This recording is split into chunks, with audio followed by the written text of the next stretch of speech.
Hi guys, yet another early morning without having slept, that is, and going to bed afterwards. Completely fucked up daytime rhythm for the time being, but oh well.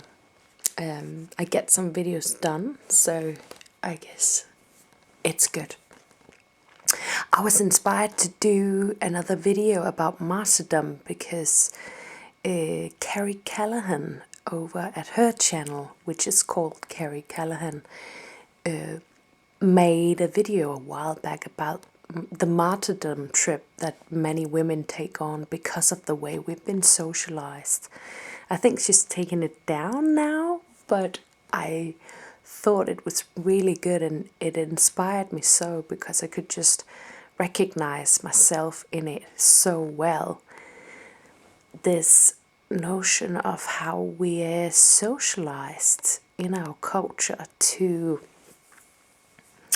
as women, to be martyrs. And I've seen this with my mum, with her mum, my grandmother, and probably also, their mums and the people that came before them. This lineage of women who's just been martyrs in life.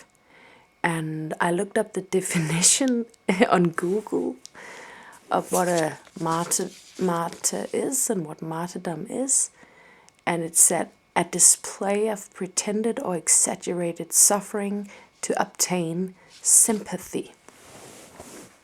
And this sounds very hard, but I think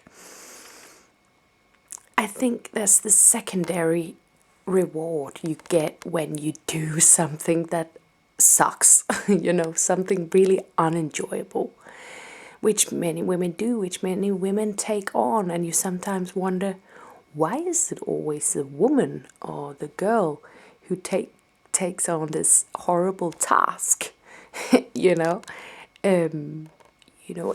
a space where there's both men and women, and they all have something to do. It will oftentimes be the woman that is either given the role of doing the shitty job or take on that role themselves. I know I've done that a couple of times at least. And I think you see it in our culture, how women are commended and rewarded for being mums. There's this big pressure to be a mother, and if you think about it, it's such an extreme thing, to actually press out a giant, I mean little but giant for your vagina, right, person out, It's seen as something natural and talked about as something natural, but when you think about it, it's so extreme, and we're seen as less women if we don't take on this motherhood, but I think in many cases it's a martyrdom as well, because when you talk to pregnant women, I've oftentimes experienced that they're actually not super excited, which is natural. I think that's fine. I'm not blaming women for this. I'm just saying that oftentimes it's an obligation mindset they have when they become pregnant, when they choose to have a child. They actually want to do heaps of other stuff too, and many of the things they want to do, they won't be able to as much when they become mothers. So I think that's a reason why you oftentimes experience that women won't seem super excited, women who are pregnant.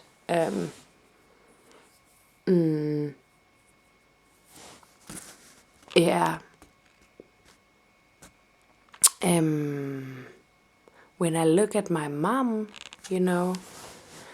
during my childhood, she would sometimes be really sad and complain about her role, as a domestic housewife, a person who took care of everything, and us, and food, and shopping, and cleaning, cooking, all these kinds of things. And she was a childminder herself, so that was also, at home. She would say, like, I'm always just here in the home, and I would feel so bad for her, and get such a bad consciousness, and I would offer my help to her, but she would always reject it, and I'm sure people have offered her their help before, and she probably also rejected that, and I think this is a type of martyrdom where you get the secondary reward, that you actually get people's sympathy because they'll be like, oh, she's such a good woman, She sacrifices herself for the sake of her family, and I think it was always expected of her, that family is the most important thing. That she always has to put herself second. And I think it would actually have been good for her with a fair bit of selfishness, like a healthy bit of selfishness, obviously, like to do stuff that she wants to do, and have community with other women, have closeness also. I think this is very important. And I think these are the kinds of things that some women in my mom's generation, the women that are now in their 60s, didn't grant themselves. And oftentimes I see, that these women found themselves in crises, A lot of divorces from this generation, a lot of just sadness and depression. I mean, that's in our generation too, I must say, but more this, it's for other reasons, I think from that generation of women, it was more a question of them being socialized to always put other people before themselves, and always be good girls, I think there's less, at least in the West, there's still a lot of expectation on women and girls. I'm not saying in any way that there isn't, but there's probably less expectations of them to be good girls, in this patriarchal pietist sense where women are not supposed to enjoy, that we're supposed to suffer, And I think if you want to avoid finding yourself in my situation where I spent most of my 20s doing activism, and being in pain because of stupid people that I got into relation with, then you just have to think about yourself a lot more. Maybe you're a super selfish person, and that's fine. At least it's better, I guess. I don't know what's better, I guess I'm trying to talk to the young me right now. If you're the kind of woman that's been socialized to put everything before yourself and everyone before yourself, then I just advise you to think more about yourself and feel yourself more. Like, where are you now? Are you happy? Where do you want to go in life? And how do you get there, Because I know for me there were always some asylum seekers or some Colombian students or some Iraqis that couldn't get into Denmark, that were more important than myself. And they probably are. I was always telling myself back then, I'm not important. And that was kind of a relief, But this is also a secondary reward. Because in the end of the day, these Iraqis went home to Iraq, and there wasn't anything that I could do to prevent it.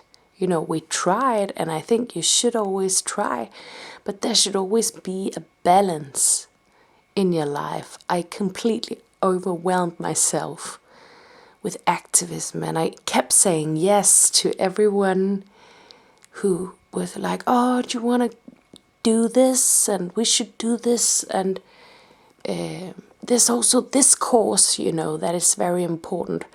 And it's just so important to do stuff